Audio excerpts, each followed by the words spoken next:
Welcome into Kingdom Keys, the official pregame podcast for Arrowhead Pride with Maurice Elston and Nate Christensen. I am Nick Schwerdt, coming to you for the final time during the regular season as the Chiefs will close out the regular season with a divisional matchup against the downtrodden Los Angeles Chargers. Last week, fellas, getting the win against the Bengals, clinching the AFC West title, and I saw this a lot on Twitter afterwards. In what's been sort of a disappointing season, a lot of Chiefs fans have been hovering over the panic button or smashing it all year long. I saw a lot of the, hey, let's not take this for granted, winning the AFC West title this many times in a row, dominating this division for this long. It shouldn't be forgotten.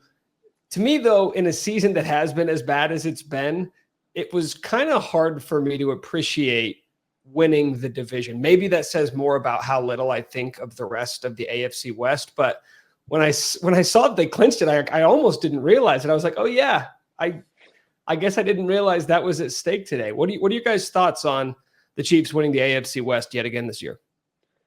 Yeah, I mean, the standard isn't winning the division, right? I don't think that's unfair to say. I don't think, I know when Andy Reid kind of always gives that speech before the season, he always talks about starting with the division first. But, we all are, we know what's going on. Like, the Chiefs are trying to win the Super Bowl. No, if the Chiefs don't win the Super Bowl this year, no one's gonna be like, well, they won the division, so that's all that mattered, right? So you don't hang banners for divisions. You get those cool T-shirts that you can buy. I've never bought one, so it's an accomplishment of the team certainly, but ultimately, it doesn't matter over the course of this how the rest of the season goes. Yeah, kind of same thing. Like, we know the ultimate goal for any time that Andy Reid is here and Patrick Mahomes is lining up behind center, that is Super Bowl or bust is kind of how it's going to be. But I still don't take lightly that they won the division, right? Because outside of the Baltimore Ravens and probably the San Francisco 49ers, every other team, including the Chiefs, have really had this up and down type season where 1 minute it looks like they're thriving, then the next minute, even the 49ers with a 3-game losing streak in the middle of their season, like every team kind of had that where no one just, in my opinion, separated themselves.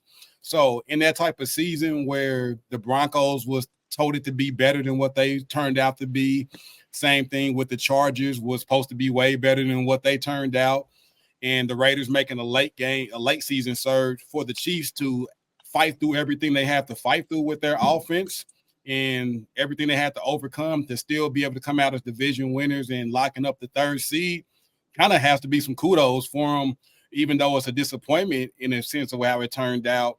Could have been worse. Yeah, no, I think that's probably a good point. I've been doing this sort of all season long, where the Bengals started the season really poorly. The Bills had a stretch. I look at the Eagles in the NFC, like they've been playing poor ball as of late. It seems like all these contenders all season long have been in a position where everyone around the league is looking at them saying, not only is this team worse, has this team regressed, but for a lot of these teams, it's, will they make the playoffs? Like the Bills are playing for a chance to win the division here in week 18. 3 weeks ago, that was certainly in question. The Bengals obviously not going to make the playoffs. The Eagles have lost 4 of their last 5. So I have a tendency to kind of couple them all together and say, well, could it be worse? Bengals missing the playoffs. The Eagles, I think, are the 5 seed right now in the NFC. And I get it. Like, you judge the Chiefs based off of their own expectations. None of those teams have a Super Bowl title in the last 5 years to speak of. The Chiefs have 2 of them. And as Nate said, that is the expectation. So while I think it's natural to kind of group them in with all the other teams we thought were going to be contenders before the season, I don't fault anyone for looking at Kansas City and saying, nope, the bar's different for you. The expectations are just going to be higher for you than everybody else in the NFL. Absolutely. The expectation is skyrocketed, right? Just when you go to 5 straight AFC championship games, all at home, you're making it to 3 out of the last 4 Super Bowls. Expectation is that you be back there, right? But I mean, we all know that making it back to the playoffs is hard for any team. Making it to back-to-back Super Bowls is even harder. And 5 AFC championships in a row, who really can say that? So to have a shot to still do that and repeat that again. Can't I think sometimes a season like this, I think had to happen at some point. It just happened to be this. It had to happen at some point. It happened to be this year. And I think it's a wake-up call that makes this offseason be very interesting. But until then, here we are still in the playoffs, and we'll see what the Chiefs can do. Well, this is normally the part of the show where we would get into the injury report, and I want to do that today, as we always do. But I think more appropriately, as the Chiefs get ready for a Week 18 matchup against Easton Stick, a game in which last I checked, the Chiefs are underdogs, guys. The Chiefs are underdogs versus the Chargers. Yeah, I'm going to have to double check that. But it's not because Vegas is down on Kansas City this year. It's because Andy Reid announced earlier this week that Patrick Mahomes and some other starters, we don't know exactly who, aren't going to be playing in this one. So let's get into both of these things. Why don't we first start with the injury report? Maurice, can you tell us the latest? Or it's a long, who's banged up? It's a long list for the Chiefs, like who's banged up, and maybe it's good that some starters can sit this week because Donovan Smith, the tackle, he's been out the last few weeks. He was a full participant Wednesday, and as we're recording this on Thursday, he did not practice at all today. So was it a setback there? Maybe so again, because kind of the same thing happened last week. Rashee Rice hasn't practiced all week. Kadarius Toney went from practicing limited to did not practice today. Chris Jones and L'Jarius Sneed have both been out all week. Travis Kelce's been limited both days. Pacheco didn't practice yesterday on Wednesday, but back at it today in a limited fashion. And then you got Blake Bell, Noah Gray, Clyde Edwards-Helaire, Justin Ross, Patrick Mahomes, Nick Bolton, and Trent McDuffie all listed, but all were full participants both days. So long list for the Chiefs there. Chargers, you had a few players. So Zion Johnson, Keenan Allen, who's already been said that most likely won't play. They missed his last two practices. Nick Williams, Justin Hollins, and Kenneth Murray. They all have been out all week. And they got three others listed as limited in Trey Pickens, Stone Smart, and Josh Palmer. So pretty significant list on both sides. The Chiefs having a little bit more significant than the Chargers. And, of course, Justin Herbert on IR is the big one that's not listed. In all honesty, if Patrick Mahomes is not playing, I don't really care who else isn't playing. It's very difficult for me to conjure up any level of emotion towards this Week 18 matchup. So I want to get into this. A lot of people were saying this right after the game. If you were on Twitter, people were saying all these, this player, this player, this player, none of these guys should play. And it's not unique to the Chiefs. Lamar Jackson isn't going to play for the Ravens. They've cinched the 1 seed. I don't know what the Niners are going to do. I know Deebo Samuel said earlier this week, hey, we want to keep the momentum going. I'm going to play at least a couple of quarters. We'll see if Kyle Shanahan agrees with him on Sunday. What are your thoughts, just generally speaking, whether it's in a vacuum this season based off of where the Chiefs are at right now, or just kind of big picture in general? What are your thoughts on Patrick Mahomes and some of the other key starters for the Chiefs resting in this one? I don't have any stats to prove me up on this, but I am very pro rest. I don't think that a meaningless game where you're trying to hide things on tape especially against a team like the Chargers, I really don't think it does anything to build momentum towards the playoffs.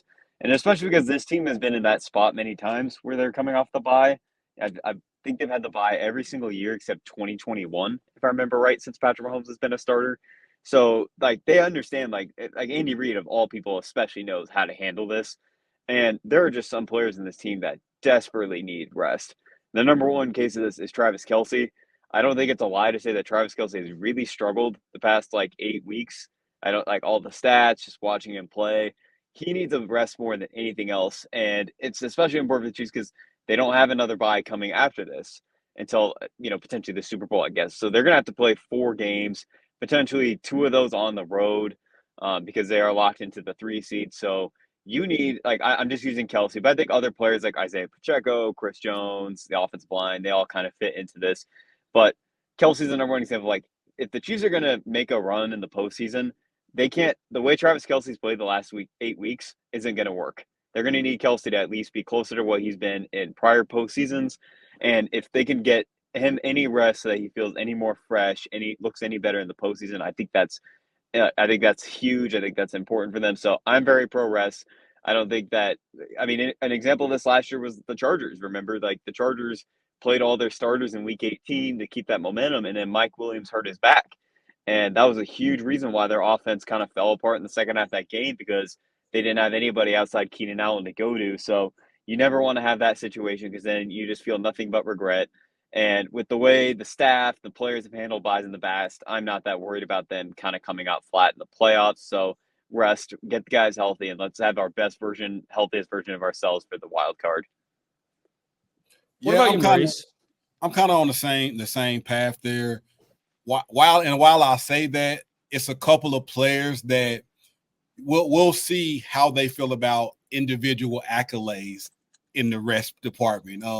Like Travis Kelce being about, I think, 16 yards short of his 8th consecutive, 1,000-yard season. Will they play him just to get him a couple of quick catches to get him there? Or will he say, hey, that doesn't matter. This rest is more important to me? Chris Jones, I think if I'm remembering his contract, he has a $1 million incentive to get 0.5, a half sack to get that incentive. Does he say, hey, I want to play? And does the coaches say, yeah, we're going to let you play, to give him a chance to reach that incentive to say, we'll give you the first half? Like things like that. Pacheco being 70 yards from his first 1,000-yard season. So, and I mean, Rashee Rice being, I think, about 60-something yards from a 1,000-yard season as a rookie. There's a lot of individual accolades there that says, let these players play. But you got to think that they have a bigger picture mindset to say, hey, more than those individual accolades, your rest and being fully healthy for this playoff run, saying Chris Jones, Travis Kelce, Isaiah Pacheco, Rashee Rice, all of you all matter too much to the success of us having a chance to get to the Super Bowl.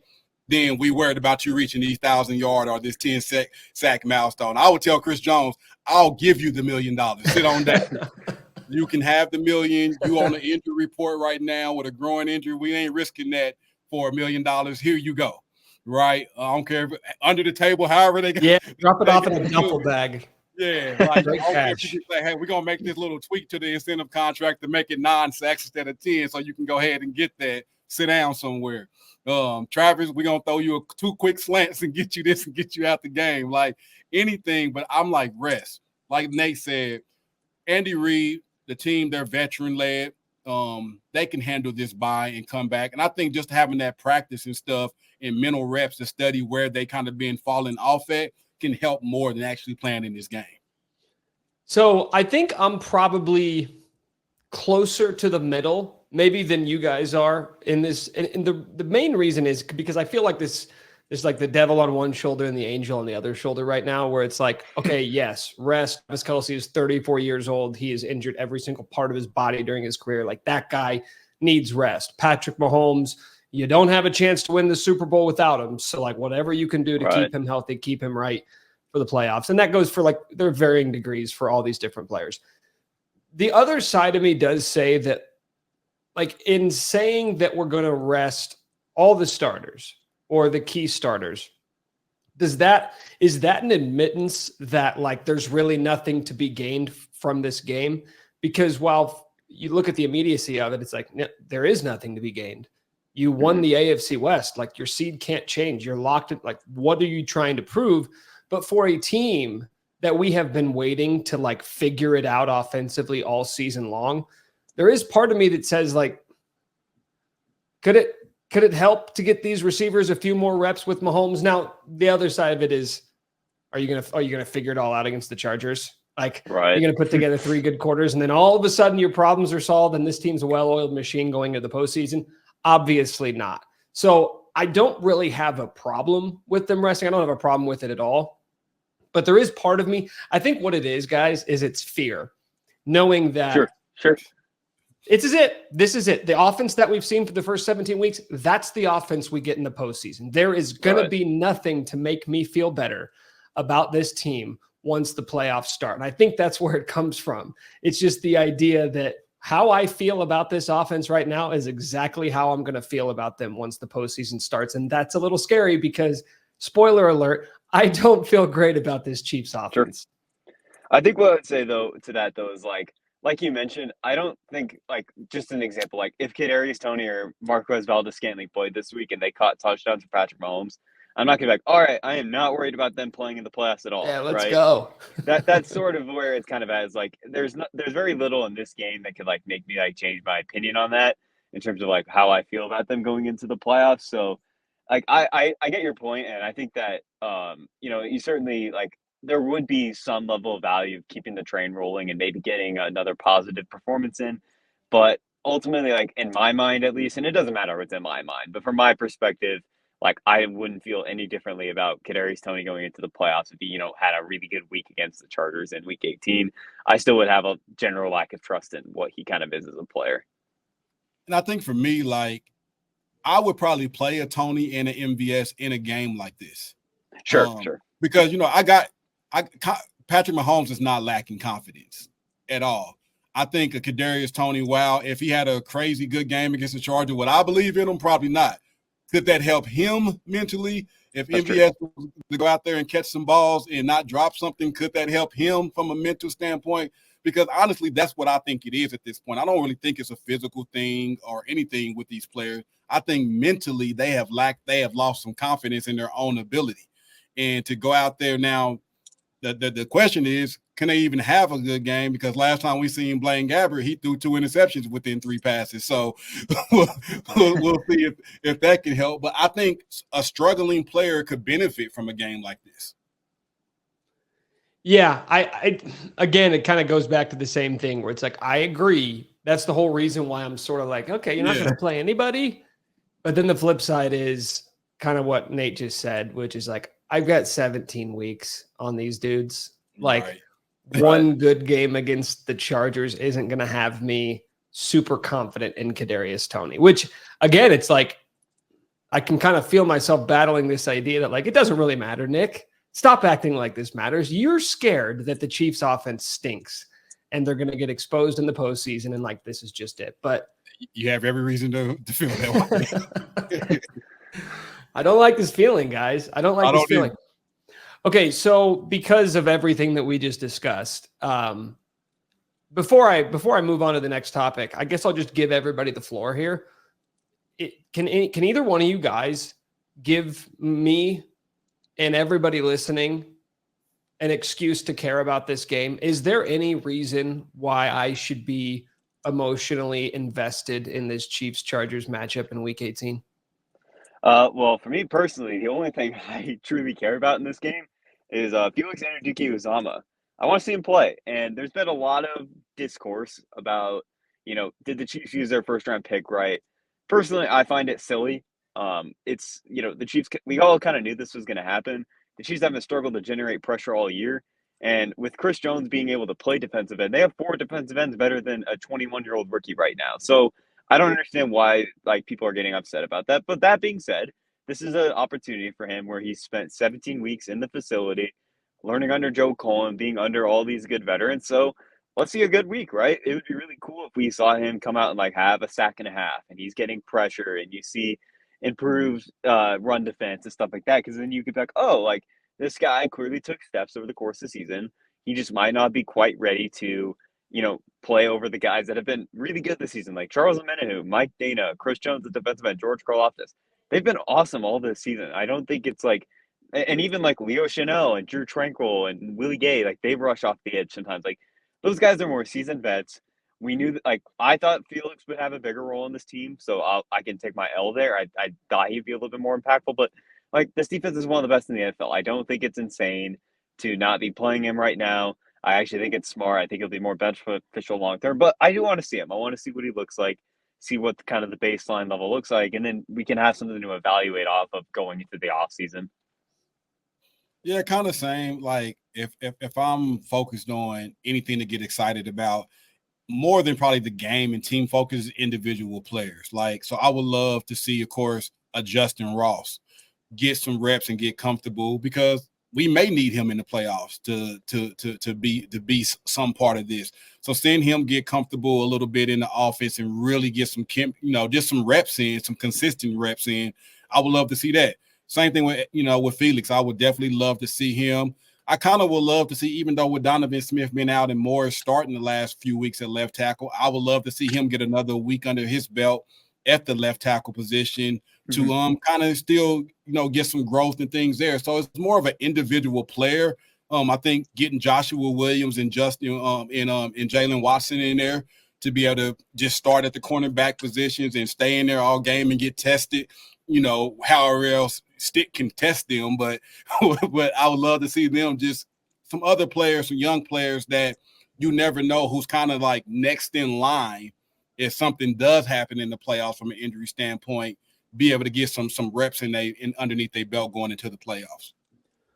Well, the Chiefs are locked into the 3 seed. We know that much. But as of right now, 5 possible opponents could be coming to Kansas City for that first round matchup, including the Dolphins, Houston, Indianapolis, Buffalo, and Pittsburgh. So any of those 5 teams theoretically could be the Chiefs' first round matchups. Now, if you go based off Vegas odds, the most likely opponent would be Miami.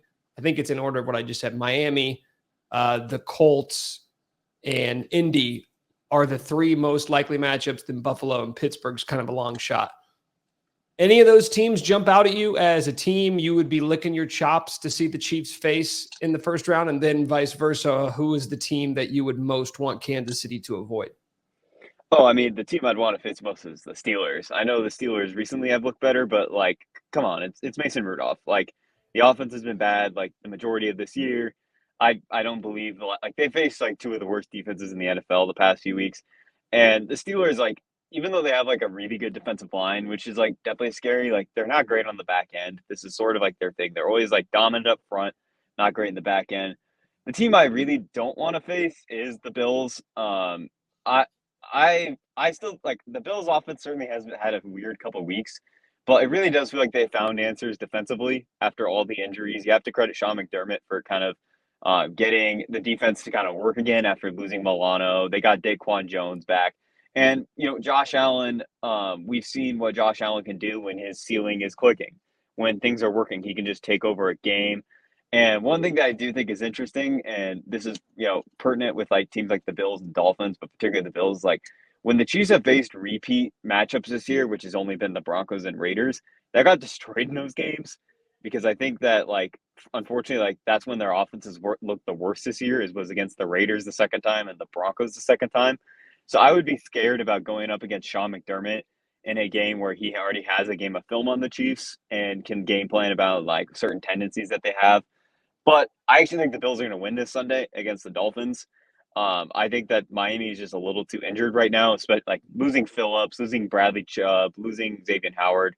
I think that's a really tough blow for them. I don't even know if Jalen Waddle's going to play this week. And so ultimately, I think we'll be facing Miami. I think we can beat Miami. I think that now with those injuries, like I mentioned, I just don't trust Tua in a cold environment on the road to win a playoff game. So, like, honestly, I'm sort of rooting for the Bills this week to win because I would prefer not to face the Bills on the wild card weekend at least. But yeah, so toughest or easiest matchup, Steelers. Toughest matchup, Bills. Most realistic to me, though, is the Dolphins. I do think that's who we'll play. Yeah, I'm Maurice, kind of what about you?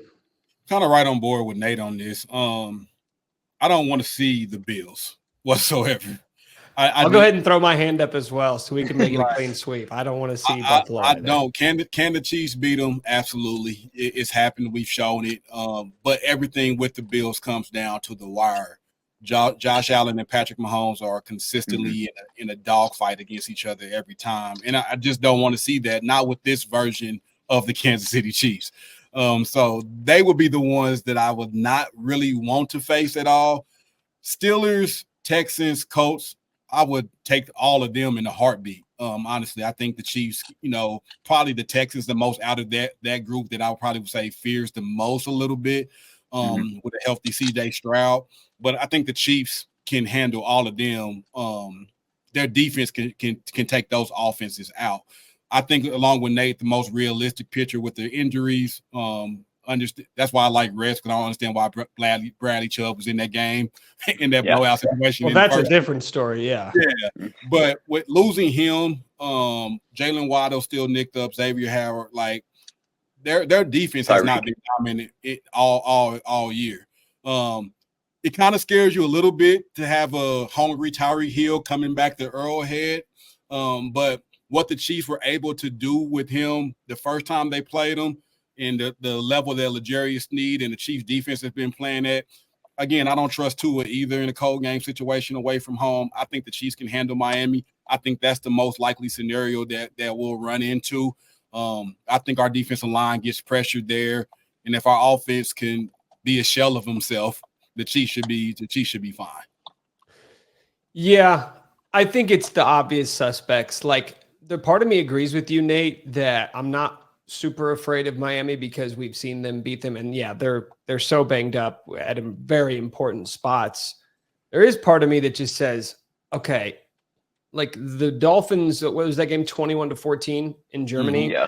And their offense did nothing the first two quarters, but they started to come alive in the second half. And I think Mike McDaniel's is as good of an offensive schemer as there is in the NFL. And part of me is just a little concerned that this guy would be able to cook something up and just outscore Kansas City. But yeah, Buffalo's the scary one. Buffalo looks like, because I think Buffalo's going to win this week. Like, they have more to play for than you're playing for a playoff spot. It seems unlikely that they would miss. You'd need all these other teams to win as well. But Buffalo, even when the record was bad, I think we talked about it on the show that like this is the best bad team ever. Like, they were so much better than their record indicated. I think when they were under 500, I can't remember what their record was at the time, 5-6, 6-7. They were like fourth in the NFL in points differential. Like, this is a Super Bowl contending team. So I want to close on this. We're gonna skip the game. Can I ask you this, Nick? I would love to get your thoughts on this. But in Nate too, would you rather face Buffalo now if they were to lose or whatever in Kansas City if they had to come the first round, or with them being the second seed and winning, and if the Chiefs win, then the Chiefs having to go to Buffalo most likely? I have a hot take on this, actually. Arrowhead Stadium's on fraud watch after this year. I'm sorry. It's not the fans. I feel the same way. I wanted to see what y'all thought. Listen. It's not the fans. The fans have done their job, right? A+ on the season. Sure. But like, I don't know what it is. This team has this, unbelievable, unmatched home field advantage that just disappeared this year. And maybe that's more about like, hey, this team's just not that good. They can lose anywhere. but like we see it all the time in the NFL where it's like you play at home, even if you have all these deficiencies, and the crowd and the environment and all of that stuff just plays a factor. And that can be a 3-point swing, and that can be enough to win a game. Yet time after time, we just like haven't seen that happen. So at this point, like the home field advantage thing, I'm not even really thinking about it right now. Yeah, that's a tough one. I mean, going into Buffalo seems like a tough thing for sure. But I will say they've proven they can win in Arrowhead. I know they haven't done it in the playoffs so far, but in the regular season, they've beat us in Arrowhead 3 straight times. So they do at least feel some level of comfort there. I think I would still probably pick meeting them at home though, because Buffalo's been at such a grind the past few weeks that like if they have to come in after beating Miami in this kind of a tight game potentially that was really emotional, maybe you could catch them in a little more of not a letdown because it's the playoffs, but it's just a little bit different. The stakes wouldn't be as high. The crowd in Buffalo, if they faced us in the divisional round, would be crazy. So I'd say probably at home in the wild card, but honestly, I don't feel great either way. Let's do a rapid fire here. Actually, I want to get your guys' takes because it's Chargers -3. Is this the first time the Chiefs have been underdogs all season? I feel like there was one more, but I can't remember which one it is. Were they against the Eagles? That might be it. But that game was at Arrowhead, so that seems surprising that they would have been home dogs. It might have been. I don't know. There was one game, I feel like, where they were like 1-point dogs or at least close to a pick 'em. So hey, guys, we're getting Andy Reid as an underdog against the Chargers. This might be a time to pounce on the Chiefs. Nate, you picked the Bengals last week. Don't think you forgot. You didn't forget. You picked the Bengals. So are you going to pick against the Chiefs for 2 straight weeks? Honestly, I don't have a great feel for this game, but I think the Chiefs will probably win. The Chargers kind of I know they played the Bills tough a couple weeks ago, but that to me was more like new coach syndrome more than anything. And then I don't remember the end of last week's score, but it didn't really feel like they ever really had a shot against the Broncos. I think the Broncos won by like 10 or something like that. And especially because like all their guys aren't playing, I think they're just really ready for this season to be over. There's really no like motivation for anyone on the staff because they're not going to be, they're not trying to appear for a job or anything like that. And frankly, I think the Chiefs backups are more talented than the Chargers at this point with like all the guys that are out for the Chargers. So I'll pick the Chiefs. I think that I just think the young players will show up. They'll be ready to go. And I still think they have a better team. Maurice, how you feeling? Statement game, Blaine Gabbert, career game, Kadarius Toney. Which way are we going? Yeah, I think the Chiefs to get this. If it was a chance where like the Chargers could knock the Chiefs out the playoffs or move them down or like anything like that, they might come out and play harder. But then the Chiefs starters would be playing, but still I would be like, that's might be tough. Here in a game that doesn't matter, like Nate said, I think the Chargers are ready to pack it up and get into the offseason and clean house and really make some significant changes there.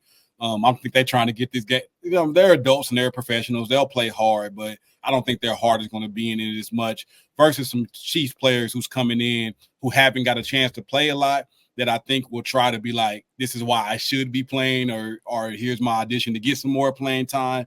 Long as Blaine Gabbert can be efficient, as we sometimes see him do, it's depending on which one we get, but I think we'll get a solid enough one that the Chiefs will squeak this one out. Yeah, there's never been a team as ready for the season to be over than the Chargers. There have been worse teams. There are worse teams, but there's a difference between being bad and being done with the season. Your coach is gone. Your quarterback's gone. The Chargers are the walking epitome of Cancun on 3. And that's how they're going to break the huddle before the Chiefs game. So I'll go Chiefs as well. I'll say Blaine Gabbert has us going, hey, the Chiefs thing. Once again, Chad Henne, Blaine Gabbert, they got a competent backup quarterback. Hey, you know what? Give me a big Justin Ross game because I want the discourse next week. I want, not because I believe it's going to happen, but I want the conversation online from the end of that game until the start of the wild card matchup that Justin Ross needs to play more because he cooked the Chargers secondary. Please give me that. I promise we'll lead the show with it next week if it happens. Fellas, thank you for the time. For Maurice Elston, Nate Christensen, I'm Nick Schwerdt. We'll see you for a postseason edition of Kingdom Keys next week.